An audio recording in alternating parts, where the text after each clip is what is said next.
I came to Enron in 1994, and I think, as you mentioned, my background was in law. I had actually been a lawyer up until the time that I arrived at Enron, and actually came into Enron into the regulatory law group. Only stayed there for about 6 months. Enron, without getting into too much of the history, was really beginning a very active effort in trying to deregulate electricity markets. That was, sort of my area of expertise.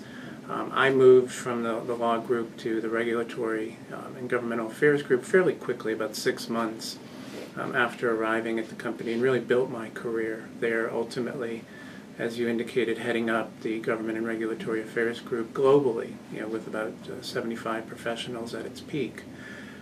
Enron, I think that, one of the comments you made, is sort of the perception that people have of the company.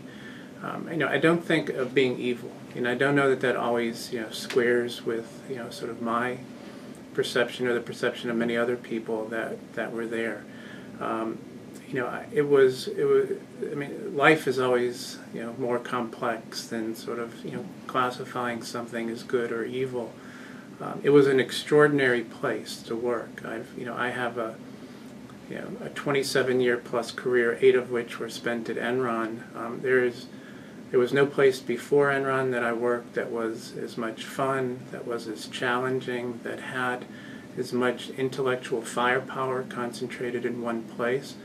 And I think I would say that, since, I left Enron in the middle part of 2002, as good as, the employers and, institutions that I've worked for since, none, has equaled Enron in that sort of fun challenge and, intellectual firepower quotients.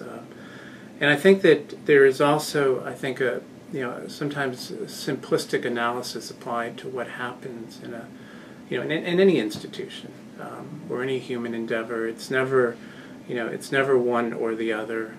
It's not a flash cut from good to evil.